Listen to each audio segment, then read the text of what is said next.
Hello students, welcome to my channel Shiksha competition. आज हम यहाँ पर हिंदी साहित्य के अन्य महत्वपूर्ण ग्रंथ के बारे में पढ़ेंगे। लास्ट वीडियो में मैंने आपको हिंदी साहित्य के प्रमुख ग्रंथ और उनके ग्रंथकार बताए थे। अगर आपने मेरी लास्ट वीडियो नहीं देखी है तो प्लीज़ चैनल पर जाकर ज़रूर देखें। चलिए आज हम आज की वीडियो स्टार्ट करते हैं। अन्य महत्वपूर्ण ग्रंथ जो हमारे किसी भी एग्ज़ाम के लिए बहुत ही इम्पोर्टेंट हैं। देखिए, इसमें फर्स्ट ग्रंथ है हमारा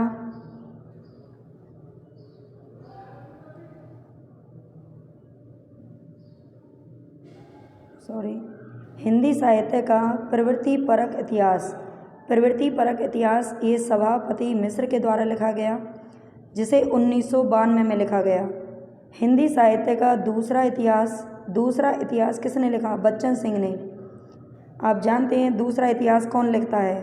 पहले बड़े लिखते हैं और फिर बच्चे लिखते हैं, तो बच्चन सिंह ने लिखा है। ऐसे कुछ ट्रिक लगा कर भी आप अगर लर्न करेंगे तो बहुत जल्दी याद हो जाती हैं चीज़ें।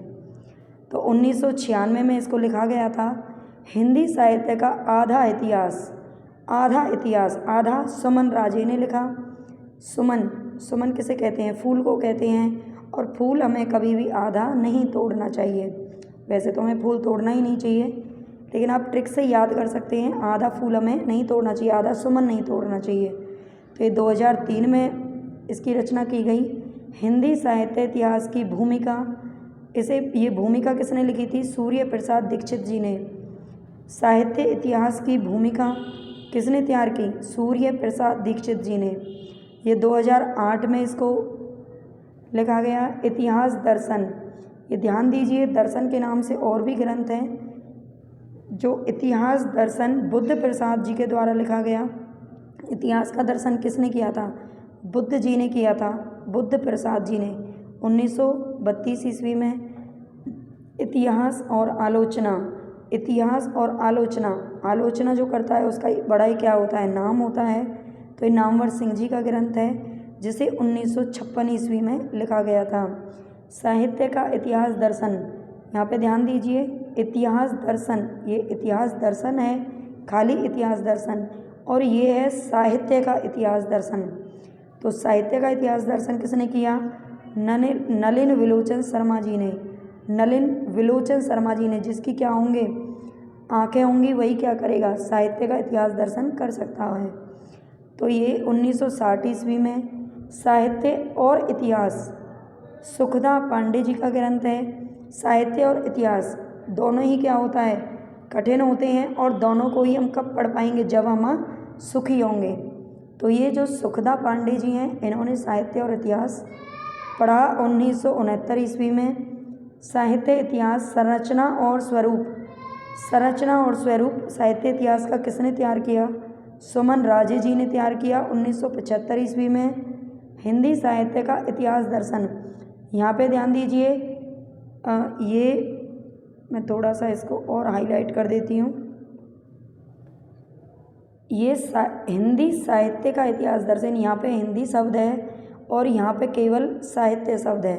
तो हिंदी साहित्य का इतिहास दर्शन शिव कुमार जी ने, किसने?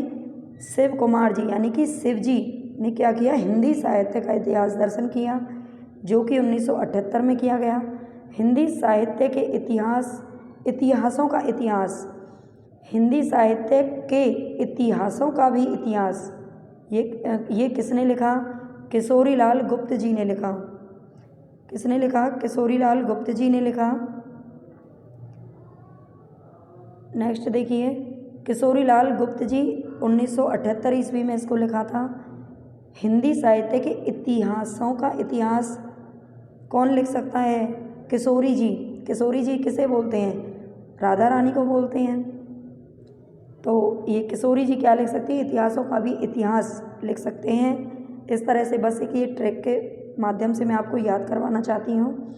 नेक्स्ट देखिए, साहित्य और इतिहास दृष्टि, ये साहित्य और इतिहास दोनों पर दृष्टि कौन रख सकता है? मैनेजर।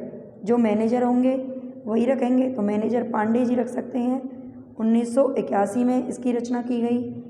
इतिहास और साहित्य इतिहास, इतिहास और साहित्य इतिहास, ये लक्ष्मी सागर वार्ष्णेय जी ने लिखा 1984 ईस्वी में।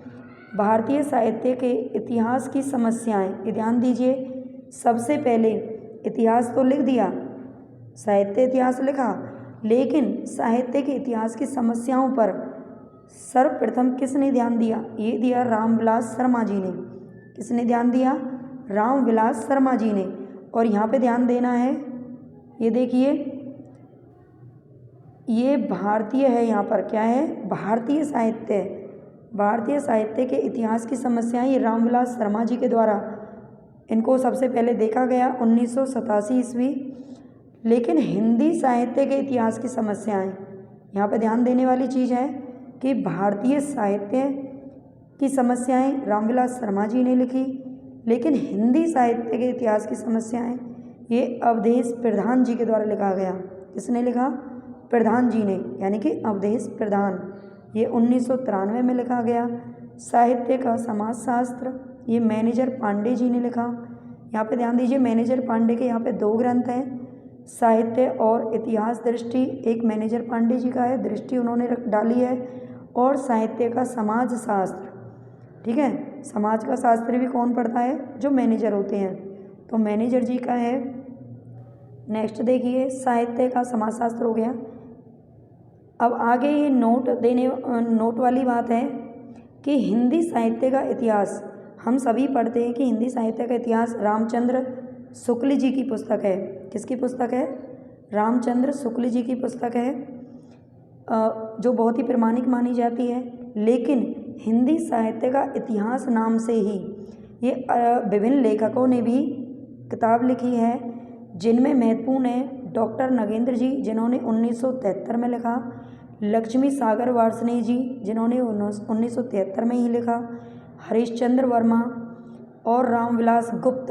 यहाँ पे ध्यान दीजिए, रामविलास गुप्त जी हैं जिन्होंने हिंदी साहित्य का इतिहास लिखा है, और रामविलास शर्मा, ये रामविलास शर्मा जी हैं जिन्होंने समस्याएं लिखी थी। ये शर्मा हैं और ये गुप्त हैं। राम किशोर शर्मा जी, इन्होंने 1993 में ही लिखा था। श्रीनिवास शर्मा, इन्होंने 1992 में लिखा था। विजेंद्र स्नातक, इन्होंने 1996 में हिंदी साहित्य का इतिहास नाम से ग्रंथ लिखा। और लालचंद्र गुप्त मंगल जी, लालचंद्र गुप्त मंगल, इन्होंने भी 1999 में हिंदी साहित्य का इतिहास नाम से एक पुस्तक लिखी थी। तो ये सभी बहुत ही इम्पोर्टेंट हैं, इनको आप अच्छे से क्या करें? याद कर लें। डॉक्टर नगेंद्र, लक्ष्मी सागर वार्ष्णेय, हरिश्चंद्र वर्मा, रामविलास गुप्त, रामकिशोर शर्मा, श्रीनिवास शर्मा, विजेंद्र स्नातक, लालचंद्र गुप्त मंगल, इन सभी ने किस नाम से हिंदी साहित्य का इतिहास, यानी कि जिस नाम से रामचंद्र शुक्ल जी ने लिखा उसी नाम से इन्होंने भी अपनी साहित्य की पुस्तक लिखी थी। तो आई होप आपको ये वीडियो अच्छी लगेगी और ये आपके लिए बहुत ही इम्पोर्टेंट रहने वाली है। आप अगर 2 से 3 बार इस वीडियो को बार बार देखेंगे तो आपको ये वैसे ही याद हो जाएगी, आपको नोट करने की भी ज़रूरत नहीं पड़ेगी। फिर भी आपको लगता है तो आप एक कॉपी पे इसको नोट कर लीजिए और बार बार रिवाइज़ कीजिए, तो आपके एग्ज़ाम के लिए अच्छे से तैयार हो जाएंगे। Thank you. आज की वीडियो हम समाप्त करते हैं।